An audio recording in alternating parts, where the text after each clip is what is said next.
Good morning, students.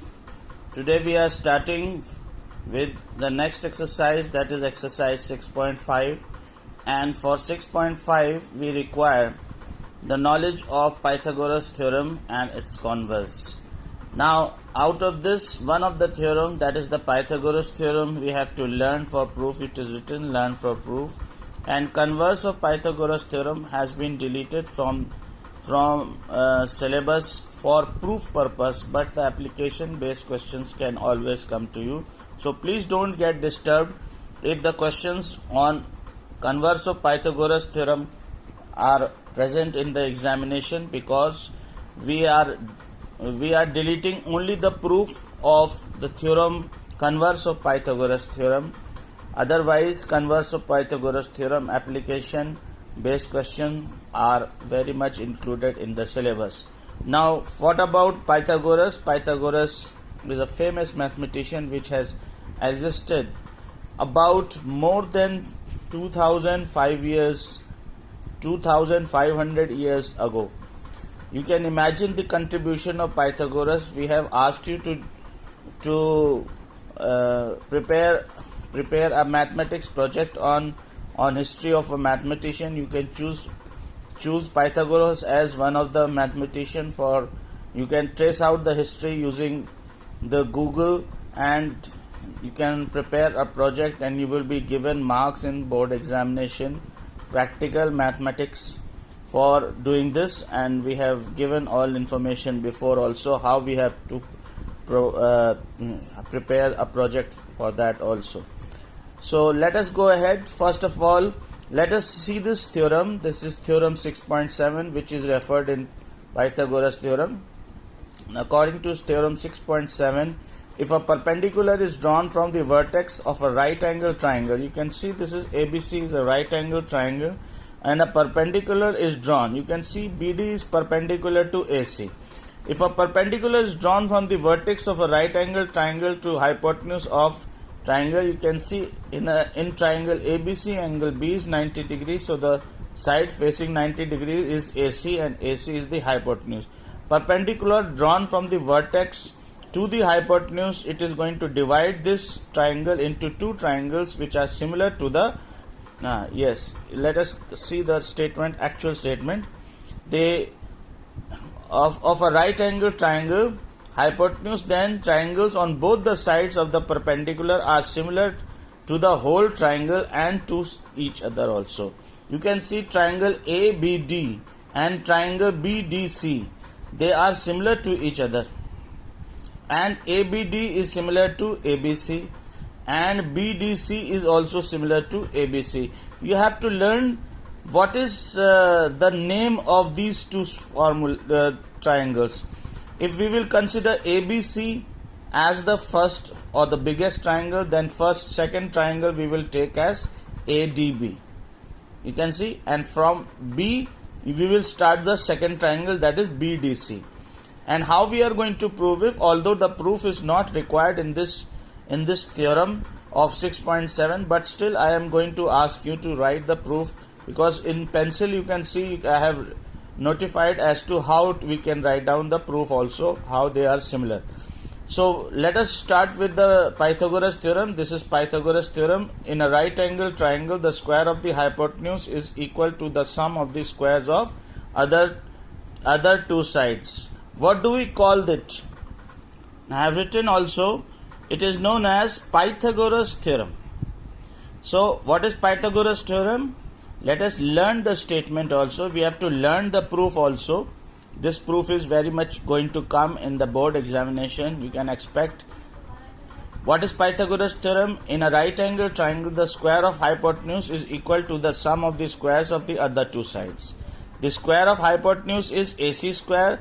The sum of the squares of other two sides is AB square and BC square.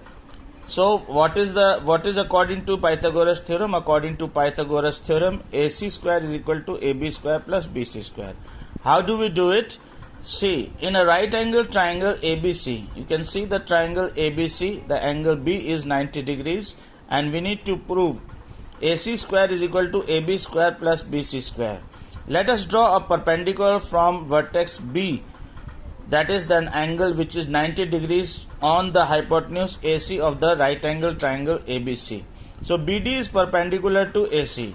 Now we see triangle ADB and ABC. You can see angle A is common. You can see angle A is common, and angle B. Angle B is 90 degrees. We know a right angle at B. Angle D is 90 degrees. BD is perpendicular to AC. So angle B and D are each 90 degrees. Two angles are same. So triangle ADB is similar to triangle ABC by AA similar. In place of writing down theorem 6.7, you are going to write down the proof. Angle A is equal to angle A common, and angle B is equal to angle D, each 90 degrees. Triangle ADB is similar to triangle ABC by AA similarities. Now the triangles are similar, so we can say that the ratio of their sides is equal. So AD upon AB is equal to AB upon AC. Can you see the pattern? AD upon AB is equal to AB upon AC. First and second, first and second, first and third, first and third. Cross multiply, you get AB square is equal to AD into AC. This we consider as the first equation. AB square is equal to AD into AC is considered as first equation. Now we consider the next triangle. Please do learn how we are going to give the name of these triangles. The first triangle is ABC. Angle B is 90 degrees. Second triangle is ADB. And third triangle we start from B. BDC is similar to ABC. How is it similar? I am telling you how. What is the proof? Angle C is equal to angle C common. You can see in ABC and BDC, angle C is common, and angle B and D, again they are 90 degrees, because BD is perpendicular to AC and angle B is already given as right angle. So triangle BDC is similar to triangle ABC by, again, AA similarity. Theorem 6.7 is over here, but we will not write down theorem 6.7. In place of writing theorem 6.7, please give the complete proof just as I have written. Angle C is equal to angle C common, angle D is equal to angle B, each 90 degrees. So triangles are similar by AA similarity. Again, we will use, since the triangles are similar, we will use their ratio of sides are equal. How to do? You can see the pattern. CD third second and BC third to second.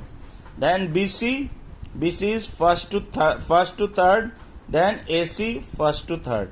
First is B, second is D, third is C. First is A, second is B, third is C. CD is third to second. BC is third to second. Alright.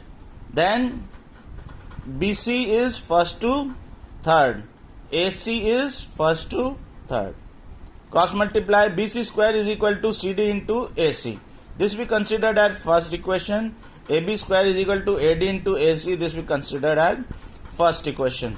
So adding first and second, from first and second, AB square plus BC square is equal to AD into AC plus CD into AC. So what do we get? AC common, AD plus CD. See, AD plus CD, it is AC.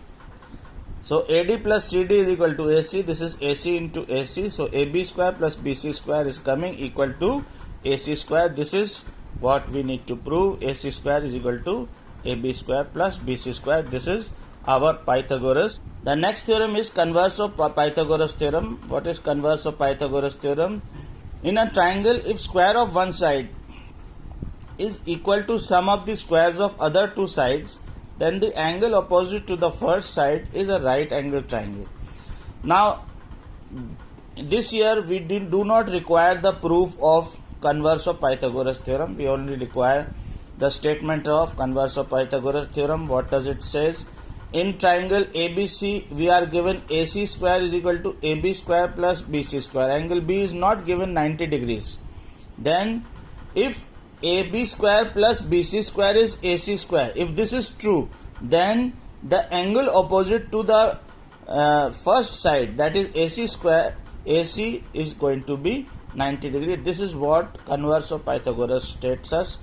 If AB square and BC square is equal to AC square, then the angle opposite to AC, that is the first side, is equal to 90 degrees. In a right angle triangle, if square of one side is equal to sum of squares of other two sides, then the angle opposite to the first side is a right angle. This angle B is not given right angle. We have to prove that it is right angle. Now we are starting with exercise 6.5. What is the first question? The first question is, sides of a triangle are given below. Determine which of the following triangles in case of which of them are right triangles. In case of right triangle, write the length of the hypotenuse. Alright. Now the first triangle case is 7, 24, 25. I would like that in the beginning you can take A is equal to 7, B is equal to 24, C is equal to 25. How you have to do this question? Find out A square, small b square, and add them. Small a square plus small b square. Then find out small c square. And if you find that small a square plus small b square is equal to small c square, then we can say that it is a right angle triangle, and by converse of Pythagoras theorem, this becomes a right angle triangle. So we can find out which is the longest side. Longest side is 25. 25 is going to be the hypotenuse. Now let us actually check whether it is a right angle triangle and whether it is hypotenuse or not. Now please see, 7 square plus 24 square, that is 49 plus 576, this is 25, 625, and we know that the square of 25, it is also 625. So what do we get? That 7 square plus 24 square is equal to 25 square. Therefore it is a right angle triangle, and the longest side, that is 25, is going to be the hypotenuse. Let us see one more part, 3, 8 and 6. Let us see 3 square plus 6 square. 3 square is 3 is 9, 6 is 36, 9 and 36 is 45, and 8 square is 64. But 64 is not equal to 45, so the square of the largest side is not equal to the sum of the square of other two sides, so the given triangle is not a right angle triangle. Third part and fourth part you can do it yourself.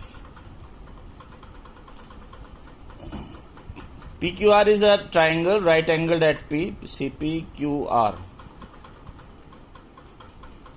is right angled at P. M is any point on QR such that PM is perpendicular to QR. PM is perpendicular to QR.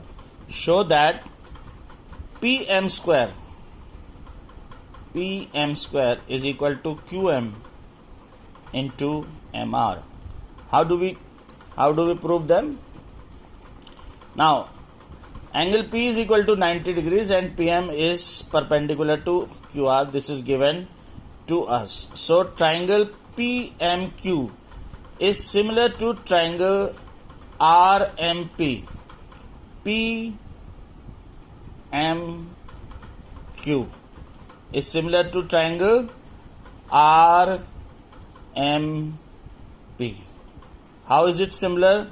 Now you can see this angle is going to be equal to this angle, and these two angles are 90 degrees. So what do we get? Triangles are similar by a similarity, that just like above before we have done. But since it is not a theorem, so we can use property also. If a perpendicular is drawn from the vertex of right angle to the hypotenuse, then the triangles on both sides of the perpendicular are similar to each other and to the whole triangle. This is property 6.7 that we have studied just now. So we can straight away put this property now, because we are solving the questions, we are not solving the theorem. For theorem we need to prove everything and show, so that there is nothing unclear. But for doing the questions we can use this property and straight away say that triangle PMQ Q is similar to triangle RMP. Please see the order in which these triangles are there. Now we can see the ratio of their sides. PM first second upon RM. See the requirement over here. PM first second, RM first second. Then it is MQ second third upon MP second third. First second, second third. See the ratios are same. Cross multiply, what do we get? PM into MP is equal to RM into MQ. MP and PM are same, so we can say that PM square is equal to QM into MR. Students, please learn Pythagoras theorem. Do the first two questions of exercise 6.5 in your copy. Learn the proof of Pythagoras theorem and learn the statement of converse of Pythagoras theorem. Stay home, stay safe, keep studying. Thank you very much.